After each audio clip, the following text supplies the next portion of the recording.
Please listen to me. বঙ্গবন্ধুর কন্যা দেশে অনেক উন্নয়ন কাজ করেছেন, তাদের বিরুদ্ধে যত কথাই বলি আমরা তাদেরকে অনুসরণ করে একটা গণতান্ত্রিক দেশ হতে চাই, অর্থনৈতিক সমৃদ্ধির পথে চলাচল করতে চাই। আজ শিক্ষাঙ্গনে শুধু অস্ত্রের ঝনাঝনি, দলীয় ক্যাডারকে ভাইস চ্যান্সেলর বানিয়ে দেওয়া হয়েছে। এটির ফল আগামী দিনে বাংলাদেশকে দিতে হবে। বর্তমান সময়ে বাংলাদেশের রাজনৈতিক অঙ্গনে নতুন নতুন ঘটনা যেন প্রতিদিনই নতুন আলোচনা জন্ম দিচ্ছে। সংসদের সাম্প্রতিক অধিবেশনে আলোচনায় এক পর্যায়ে স্পিকারের বক্তব্য ঘিরে দেশে জুড়ে ব্যাপক আলোচনা শুরু হয়েছে।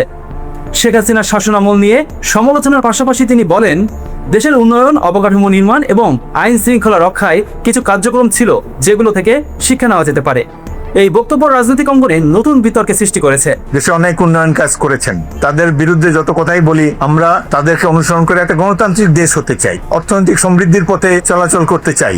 আজ শিক্ষাঙ্গনে শুধু অস্ত্রের ঝনাঝনি, দলীয় ক্যাডারকে ভাইস চ্যান্সেলর বানিয়ে দেওয়া হয়েছে। অন্যদিকে বর্তমান স্বরাষ্ট্রমন্ত্রী সালাউদ্দিন আহমেদের আগের একটি ভিডিওর মন্তব্য নতুন করে আলোচনায় এসেছে। তিনি বলেছিলেন, পুলিশ দিয়ে একটি দলকে কতদিন দমিয়ে রাখা সম্ভব। এই বক্তব্যকে ঘিরে বিভিন্ন মহলে রাজনৈতিক বিশ্লেষণ চলছে এবং অনেকেই এটিকে দেশের রাজনৈতিক বাস্তবতার একটি গুরুত্বপূর্ণ ইঙ্গিত হিসেবে দেখছেন। আওয়ামী লীগকে কোনো রাজনৈতিক কর্মসূচি করার জন্য রাজপথে নামতে দিবেন না, মানি, সমর্থন করি, কিন্তু এইভাবে আওয়ামী লীগকে আপনি কয়দিন রাজপথে পুলিশ দিয়ে ঠেকাবেন? এদিকে সাম্প্রতিক সময়ে আওয়ামী লীগের বেশ কয়েকজন গুরুত্বপূর্ণ নেতা ও পরিচিত ব্যক্তিত্ব আদালত থেকে জামিনে মুক্তি পেয়েছেন। সাবেক স্পিকার শিরিন শারমিন চৌধুরী, সাবেক সিটি মেয়র আইভি এবং কণ্ঠশিল্পী মমতা সহ একাধিক নেতার জামিন পাওয়ার ঘটনাও রাজনৈতিক অঙ্গনে নতুন করে আলোচনা সৃষ্টি করেছে। কেউ কেউ এটিকে স্বাভাবিক বিচারিক প্রক্রিয়া বলছেন, আবার কেউ কেউ এটিকে রাজনৈতিক পরিস্থিতির পরিবর্তনের ইঙ্গিত হিসেবে দেখছেন। এবং আমি বর্তমান সরকারের প্রতি আমার ধন্যবাদ জ্ঞাপন করছি এবং আমি চাই যে সকলকে নিয়ে বাংলাদেশ সরকার গঠিত হয়।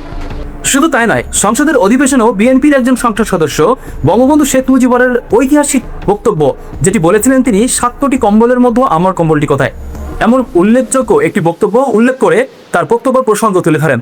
এই ঘটনাও সামাজিক যোগাযোগ মাধ্যমে ব্যাপক আলোচনা জন্ম দিয়েছে। তিনি আরো বলেছিলেন, 7 কোটি মানুষের 7.5 কোটি কম্বল, আমার কম্বলটি কোথায়? মাননীয় স্পিকার, সব মিলিয়ে প্রশ্ন এখন একটাই, বাংলাদেশের রাজনীতিতে কি আবারও নতুন সমীকরণ তৈরি হচ্ছে? শেখ হাসিনা ও আওয়ামী লীগের রাজনৈতিক প্রত্যাবর্তনের সম্ভাবনা কি সত্যি তৈরি হয়েছে, নাকি এগুলো শুধু রাজনৈতিক আলোচনা? সমর্থকদের মতে শেখ হাসিনার নেতৃত্বে বাংলাদেশের পদ্মা সেতু, মেট্রো রেল, কর্ণফুলী টানেল, বিদ্যুৎ খাতের সম্প্রসারণ, ডিজিটাল সেবা এবং বিভিন্ন অবকাঠামোতে উন্নয়ন বাস্তবায়িত হয়েছে। অন্যদিকে সমালোচকদের পক্ষ থেকে মানবাধিকার, গণতন্ত্র ও নির্বাচন সহ বিভিন্ন বিষয় নিয়ে প্রশ্ন তোলা হয়েছে। ফলে বিষয়টি নিয়ে দেশের মানুষের মধ্যে ভিন্ন ভিন্ন মতামত রয়েছে। এখন সিদ্ধান্ত আপনাদের। অবশ্যই আওয়ামী লীগ ফিরবে। জনগণে খেদাইছে, আবার জনগণই আনবে। শেখ হাসিনার সে ভালো কাজ করছে, এই জন্য আনবে। আওয়ামী লীগ আবার আইবে। আমরা আওয়ামী লীগের সময় অনেক শান্তিতে ছিলাম, অনেক ভালো ছিলাম, কিন্তু এখন এই ভালোটা নেই। আওয়ামী লীগ গরিবের ভালোবাসছে, এই কারণে গরিবে আওয়ামী লীগ চায়। আপনি কি মনে করেন শেখ হাসিনার আবার সক্রিয় রাজনীতিতে ফিরে আসা সম্ভব? দেশের উন্নয়নে তার অবদানকে আপনি কিভাবে মূল্যায়ন করেন? আপনার মতামত অবশ্যই কমেন্ট করতে ভুলবেন না। ধন্যবাদ এতক্ষণ সাথে থাকার জন্য।